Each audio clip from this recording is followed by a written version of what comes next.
Hey guys, for today's video, I'm going to be going over the Tryndamere buff that is now live on the PBE server. But before I even get into the buff, one thing I just want to say is Tryndamere does not need a buff. I'll prove it. Tryndamere does not need a buff. Look at this. I haven't even played 100 games. I'll play 95 games of Tryndamere. I'm Grandmaster 350 LP. I'm beating some of the top players in the game. And I'm not even playing perfectly yet. I'm not even where I could be with the champion.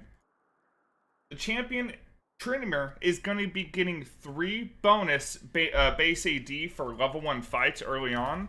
And I promise you, that's like... It's actually a little bit crazy when you think about it. That Tryndamere is actually going to have the highest base AD game with the longsword start. I have 87 base AD, as well as getting a ridiculous amount of AD early levels. Okay, this Aurelia should not fight early. I was about to say. Aurelia should E-star, and she should be playing back. Alright, there we go. But I'm going to show you the build that I've been running on my climb to Challenger, which I also am doing on my Twitch channel at twitch.tv/fox12. I'm streaming every single day on my grind, and I'll be showcasing you my entire climb to Challenger, which you can always go back and watch the Twitch VODs if you want to see individual games. And of course, I have my secondary channel, the Trynd channel, that you guys can check out as well. So basically, this is what I do for the majority of matchups. I get the first couple waves in the turret. I look for maybe a small trade. Then I go... So since it's a Kayn, I'm actually going to ward down here. If Kayn walks to this wall, I could just spin away. The only way he can actually gank me is if he loops around here. So I went ahead and ward behind me. And dodge her E with my spin. Now, against Aurelia specifically, I want to make sure I track her passive. This is basically where you don't want to fight in Aurelia. When she's fully stacked on her passive, right? Oh, actually, she dropped it. Usually, Aurelias don't do that, so.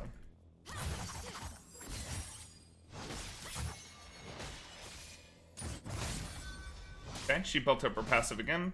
So, again, don't want to fight her while she has her passive. I'm going to use my potions here. And if you notice, I did start Longsword 3 pot, which I start Longsword 3 in the majority of matchups. And I take these runes basically every single game with Ghost, with Flash. These are the best skilling runes that you'll need to carry in the middle late game team fights, which is what Tryndamere's all about. Skilling the 3 items and then ending the game. I'm just Ghost here.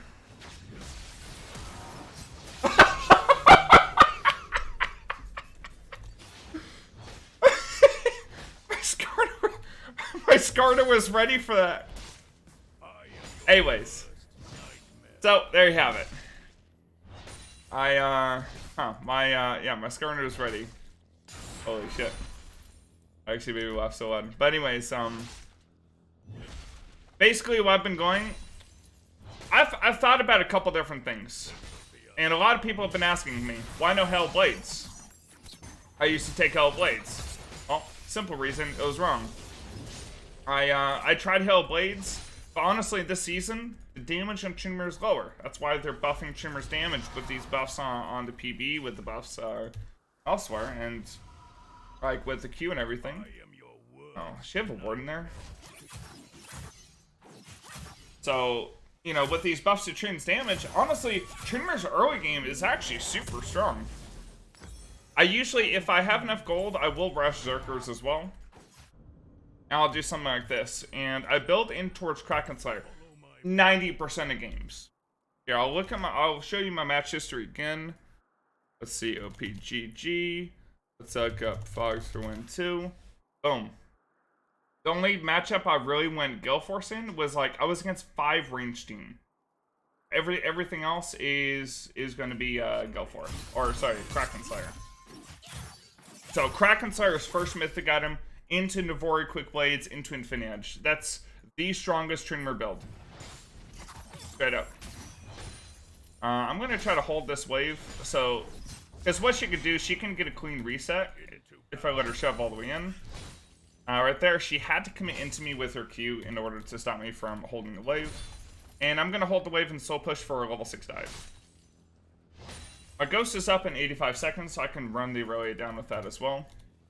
It's actually better. It's kind of like the Yasuo, like Aurelia is kind of like the Yasuo matchup, where you actually don't want to fight in mini wave because then she can just kite you, right? And kite things out like your wave tempo, your ultimate, you know, things like that. But if you fight her outside the wave, then she has nowhere to run, and you just run her down. Let's see. If I can catch her out here. If she E's for a minion or something, then I'm just gonna go all in. Aurelia still has flash. She didn't use flash on that gank. So I'm just like remembering her cooldowns and trying to use that to my advantage. She is level 6 though. But without her passive fully stacked from the get-go, it's really hard for her to fight me. Sidestep that E real quick. And in this spot, I'll just crash it back off. We actually saw Orianna there for a second. So, I'm going to go ahead and, in this case, I have a choice of Noon Quiver and Cloak. I'm going to choose Noon Quiver in this case. We'll put a pink word there, but I didn't buy in time. Main thing was, you saw how, like, as soon as I got back in base, I'm instantly clicking back to lane, spinning back, and trying to get back to lane as quick as possible.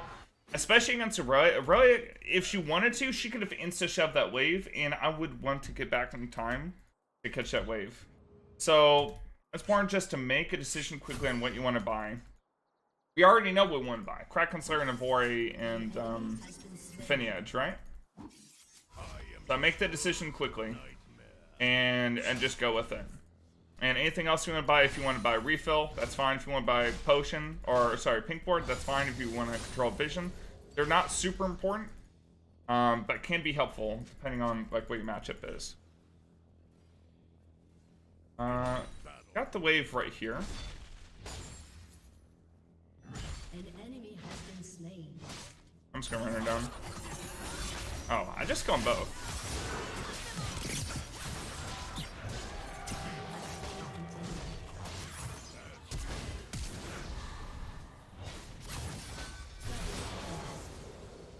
Okay. I mean, as soon as I saw Kayn was level 5, I knew I could just kill Kayn, grab his red buff, and then go in. It was like, there's no second thought there, I just know I'm going in. Because I know I'm much stronger than Aurelia. I'm sitting on a huge spike, I know I have tier 2 boots advantage over her. And since Kayn's not level 6, he can't buy time with his ultimate. So I could just run him down.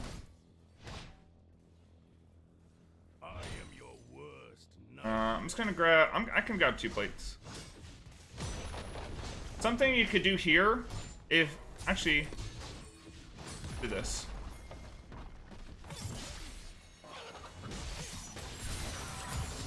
Now I should have walked out earlier if I'd seen Nami was topside.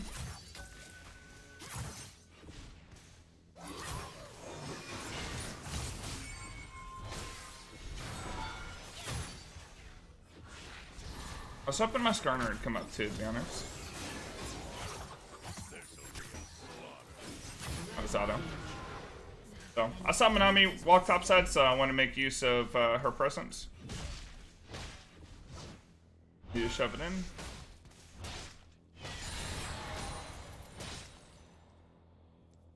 And she's still got 13-second death timer, so I'm going to take one more plate. Skarner shouldn't rift top because I can get these top turrets myself, or top plates myself.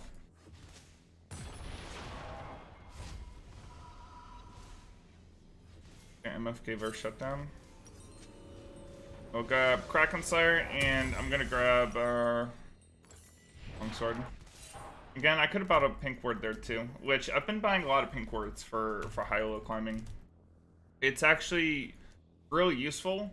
To either set up some kind of vision so you can set up a gank for yourself, or just getting advanced knowledge on when they're coming to rotate to you. And honestly, a lot of time in high low I've been being dove by jungler or jungle in mid, or jungle in support. So seeing that coming ahead of time so you can net a back off turret is really important.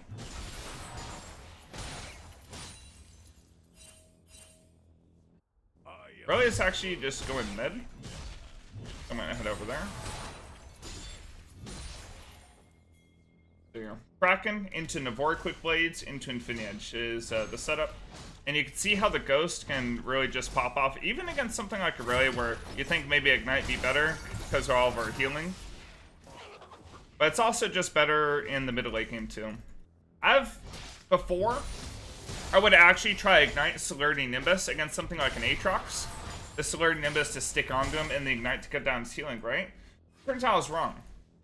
Even though it might be slightly better in the early game, just not having Ghosts in the middle late game is actually so bad. So, promise you, like, this is the best setup.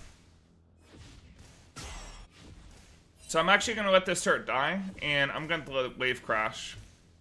So when I do this, what's going to happen is the wave is going to freeze. And I can freeze the wave, force the Aurelia to find me. Now, I did see Kayn for a split second, and he is level 6.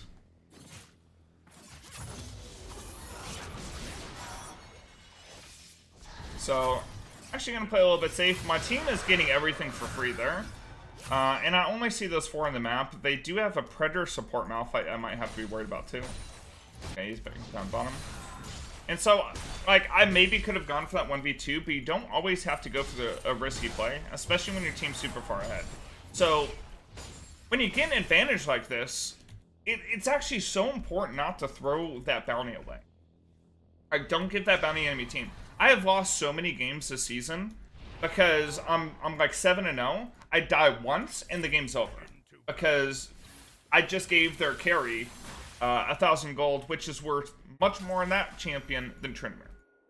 Reason why Tryndamere's like can be strong is because he can get so much gold so quickly. I was looking for Kayn, but of course he's. Tryndamere can get so much gold so quickly because of how effective he farms and how mobile and versatile he is against a majority of matchups. And when I tell you, like, I'm legit beating, like, Quins easily, like, I'm actually just beating up Quins easily. Get him.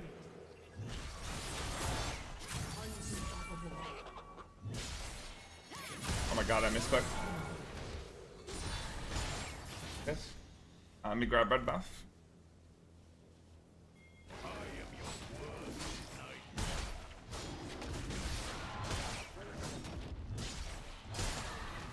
So, one thing I want to mention, like, I'm playing on the PBE. This is the only place where I can test the, have the Trynd buff available. But, like, I have a ton of really good high elo content on my second channel. It's my Fog Through into Tryndamere channel, which I think is linked on the side of my YouTube channel on here. So please check that out. I really enjoy making content for the channel. It's all high-elo gameplay. Now, it won't be as heavily commentated as this, because I'll be honest, I have to really focus when I'm playing against, the best players in NA. And doing full commentary every time isn't, easiest thing to do. Now, a lot of time hyper-focused, but I will still give some, regular insight. And, I'm thinking maybe in the future I make dedicated videos, like while I play a game off stream, where I try to go really heavy into commentary, and try to do it in high elo as well. So, that's what I'm thinking to maybe concentrate. I don't know if I'll post it on this channel, probably my second channel, or you can always watch my stuff live on twitch.tv/fox22.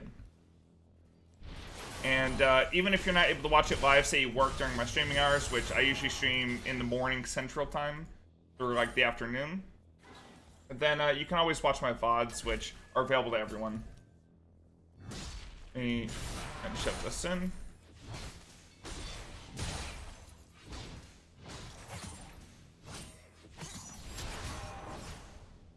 You're setting everyone up here, huh?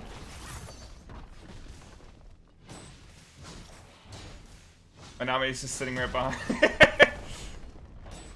What's up? My right arm is a lot stronger than my left arm. So, you might be asking, what are my specific thoughts on 3AD? Well, honestly, it's gonna help. I mean, a little bit.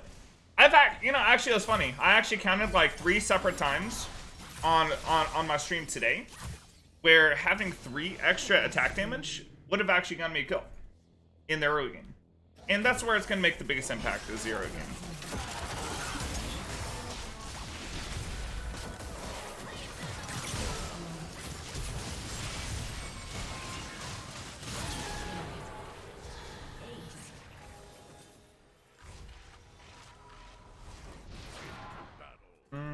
Need to do Rift. Let me show you the damage when I get Infinity Edge too. So, I mean, Tryndamere's damage in the mid to late game is dependent on how far ahead he is of the rest of the game. If Tryndamere is ahead of the game, he's going to deal a lot of damage. If you're even, your damage is going to feel a lot less than last season, I'm not going to lie. But what I'm hoping the 3 bonus base AD will help with is helping Tryndamere secure early game leads so that his damage does not feel as shitty going later in the game.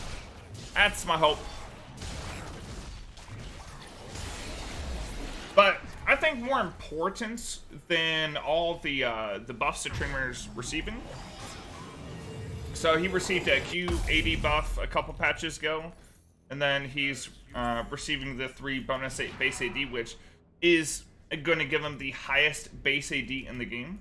It's kind of crazy. You know, those buffs, like, they do help, but the biggest buff is actually nerfing all those other ridiculous champions that are out there right now.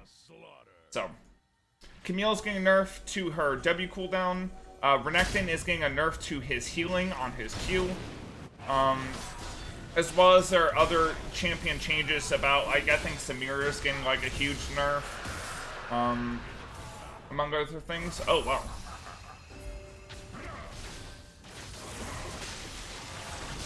Oh, he tried to steal my kill. You know what? I think we just died this guy.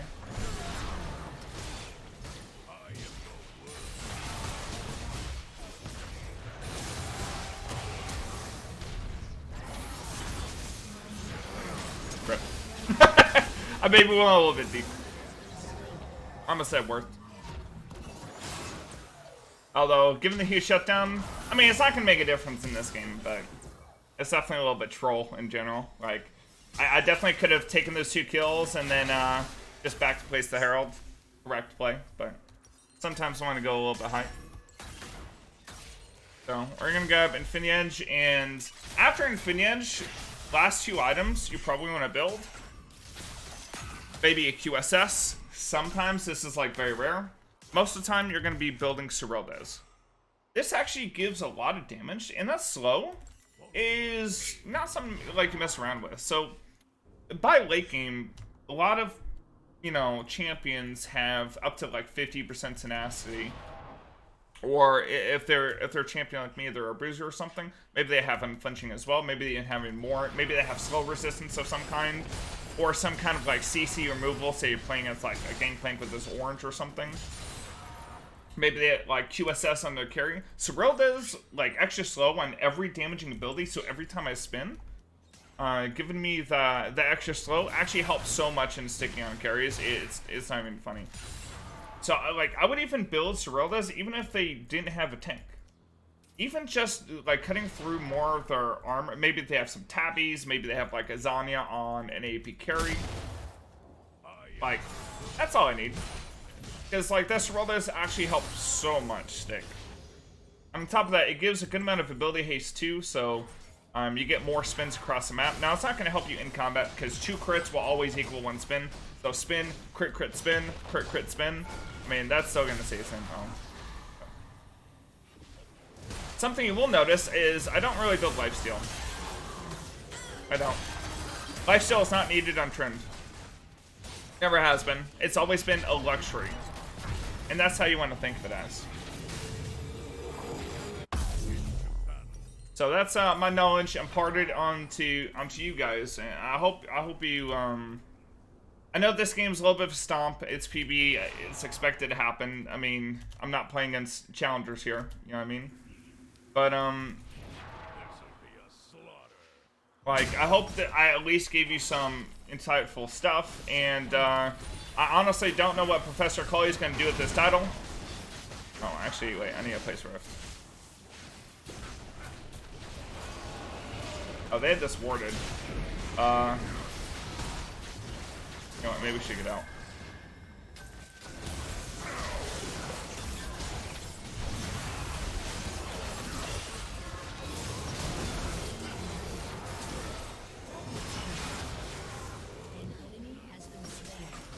He has no mana, so I can chase him.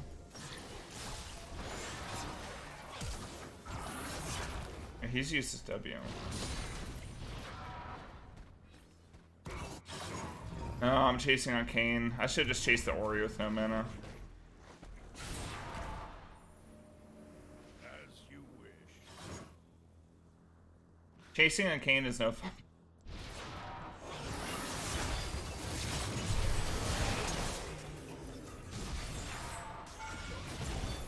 Malphite ult that last fight? I don't even know.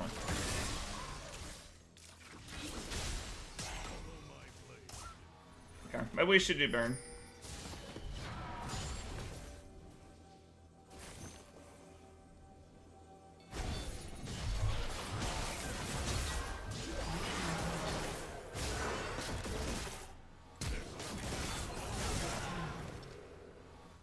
Oh hey, I'm flanking. Wait, this guy still has no mana.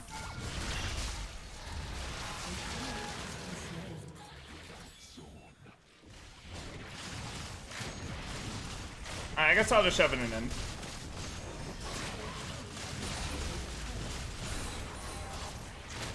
Damage on Trend, if like you get your items very quickly, is like just crazy. And dude, like I think he's actually decent for the season, even with his drastic, you know, damage reduction in the mid late game, just because of like the extra utility you can bring. Like the fact that if I wanted to, I could build Go Force, awesome. Something like Surreal does, awesome item. Navori is basically a better version of the old Essence Weaver. Like, I love the items. And that's what I was saying, like, before the season even started. Like, I was like, wow, 175% crit damage? That's actually terrible, right? But the items they might make up for it. And, you know... Oh, we trying to get a kill? Let's just shift top. I'm trying to get more kills, but...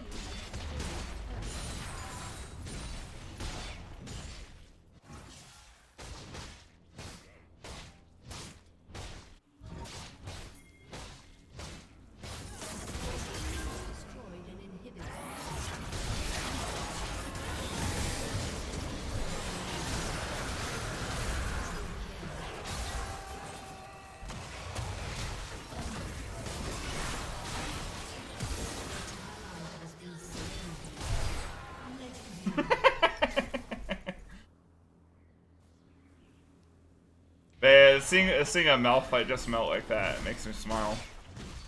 Like I know I'm just so ridiculously ahead, but so yeah, I mean I could just go back and buy Surreal Death, but I mean you got this. These are your core items for a season. Oh, maybe we can end actually. Oh, we actually can end. Okay. Alright, I don't have ulti, and... Okay. Well, I guess we'll see what Serolda's can do. So, I'll put on Serolda, and honestly, their team is really squishy. Maybe I'll just build a Zeal here, because that's the strongest item. By the way, you may have noticed on my match history, if you look through a couple of the builds on my Fox12 account, this is the account I'm climbing, I have built a Zeal randomly. Like in between items. Zeal is a crazy good item.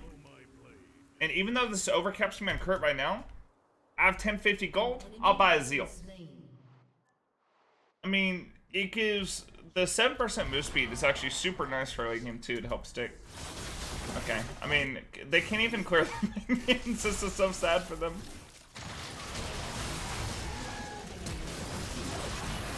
Give me kills.